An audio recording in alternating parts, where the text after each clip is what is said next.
You knew Jeffrey Epstein, didn't you? Yeah, I did. We flew Bill Clinton. The Chris Tucker that we got now is Epstein Island Chris Tucker. Oh, not Smokey. Not Smokey? They got Smokey in the motherfucking pictures too? No wonder this man gave his life to Christ. We ain't about to get Rush Hour 4 anymore. They about to rush his ass to prison. Let me stop because I don't know if he did anything, but fool, Katt Williams did. After spending years lying and flat out denying any connection to Epstein, Chris Tucker is now being fully exposed after Katt Williams called him out, accusing him of allegedly getting mixed up in the mess at Epstein Island. And suddenly, it makes sense why Chris went from once being one of Hollywood's highest-paid actors to now fading into irrelevance. This man really thought that running to the church and branding himself as pro-Christian would make people forget the rumors about him being caught wilding out on that island. Yeah, he definitely miscalculated. Not only is Katt Williams dragging him nonstop, but authorities have also released portions of the official files, and let's just say, that only made the situation even uglier. So if you somehow haven't been following this story, buckle up, because this scandal goes way deeper than what was originally reported. When Chris first stepped away from the industry, he refused to explain why he suddenly disappeared. He even turned down reprising his role in Friday, which shocked fans because everyone was begging to see him return to his old form. But Chris made it clear he wasn't interested whatsoever. I know Cube want to do another one because Cube, of course, it's like, he kind of created Fridays. And I was in the first one. Yeah. And Cube, after I did the first Fridays back then, I never thought about doing sequels. I always wanted to do a good job and keep moving to the next movie. So Cube asked me back in, I think it was 96 or 97. He's Chris, we want to do another Fridays, man. And I was just like, nah, I don't want to do another Fridays. I want to do like Eddie Murphy and them did. I want to do Money Talks. I did Money Talks, and then eventually did Rush Hour. I said, I don't want to do another. And he said, what? You sure? I was like, nah, I don't want to do another. So he couldn't believe it, but he kept moving, and he got Mike Epps, and they went and did another one, and it was great. He did 2 of them, and they were great. Now, despite Chris claiming he no longer wanted to do sequels, that explanation didn't hold up. Almost immediately after turning that offer down, he popped up in Rush Hour and went on to film Rush Hour 2, 3, and even 4.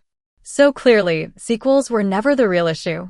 Something else was happening behind the scenes, something he didn't want to talk about. That's when people started digging, trying to uncover the real reason he was distancing himself so aggressively from Hollywood. The only explanation that surfaced was that he had supposedly found religion. Chris himself added fuel to that narrative when he explained that one of the reasons he didn't want to return to Friday was because many people involved in the film smoked heavily, and he said he wasn't comfortable being around that environment. Was Chris Tucker not talked about being in next Friday? Because I know it was Mike Epps, but... We wanted him. He turned it down. Yeah, we wanted to pay him $12 million to do that movie. What? And he turned it down. He said it was for religious reasons. He didn't want to cuss, and he didn't want to smoke weed on camera. But this is where the story really goes off the rails.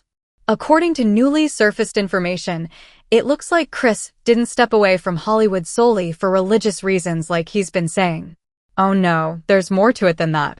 Allegedly, his sudden disappearance is connected to his rumored ties to Epstein.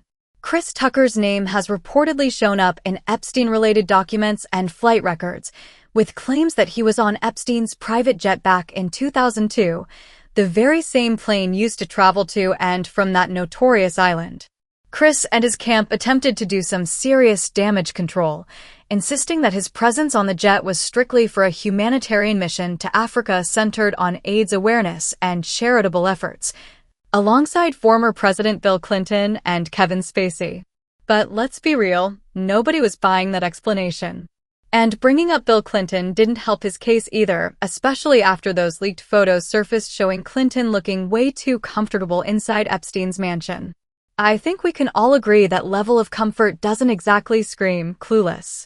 And let's not forget, Chris was around these people during all of this, yet he expects everyone to believe he had zero idea about what was happening. Yeah, right. Even when Chris was directly questioned about it, his reaction said it all. You could see the nerves immediately.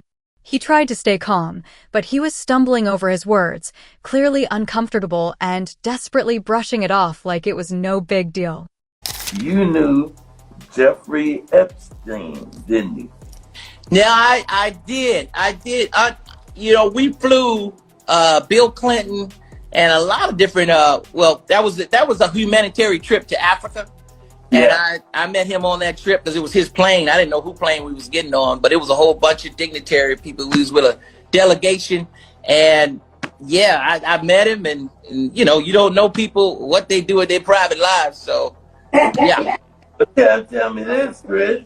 You was on this private plane, and you could tell that it was a private plane because they called it, was it Lolita Express? Oh yeah, it was a private plane. Yes. Oh yes. But wait a minute. You didn't never go to that island, did you? No. I don't know where that thing at. One person commented, "So how do you explain this and still expect anyone to let it slide?" Another added, "Now it makes sense why he suddenly found religion after Friday."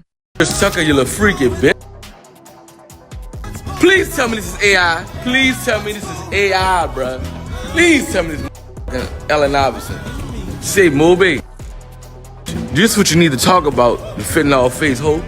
This is what you want to talk about. Bitch, talk about this. Another reason people weren't buying Chris's so-called humanitarian explanation is because even before all of this came out, Katt Williams had already accused him of getting mixed up with Epstein. At the time, everyone brushed it off and claimed Katt was just being jealous, but turns out he was simply ahead of the curve. Back in January 2024, when Katt appeared on Shannon Sharpe's Club Shay Shay podcast, he brought up Chris while talking about the possibility of another Friday movie. Katt said the Chris people see today isn't the same person he used to know, and that if he didn't know any better, he might have been one of those people who believed Chris was genuinely a good guy too. Smokey was all Smokey. There ain't no Friday without Smokey. Chris was at the time that this is. Like I mentioned earlier, people didn't really get where Katt was coming from when he first made those comments, but now they definitely do, and it's not looking good for Chris at all. The fact that Chris felt the need to rush out and address this situation less than 24 hours after the Epstein files dropped tells me one thing: that man is panicking. And the scary part? This might not even be the end of it. More Epstein-related documents are being released every few days. If Chris's name pops up again, he might want to warn folks ahead of time, because if it turns out his connection to Epstein goes beyond the humanitarian story he's sticking to, then it's a wrap for him. Of course, people had plenty to say online. One person commented, "Man, if you don't shut up with those lies, Chris. You're in multiple photos, not just one. You knew exactly what was going on. That's like saying I'm flying to Africa and the devil's private jet just happens to be there. I'm not getting on it. You've got money, charter your own plane." Another person added, "Innocent people don't come out here fake laughing about something this serious. If you were truly innocent and got tied to something this disgusting, you'd be furious, not joking it off. Now I want to hear from you. What do you think about Chris being exposed for allegedly having ties to Epstein? And do you honestly believe he was only on that plane for humanitarian reasons? Drop your thoughts in the comments below, and don't forget to click here to check out this other messy video. Eyes.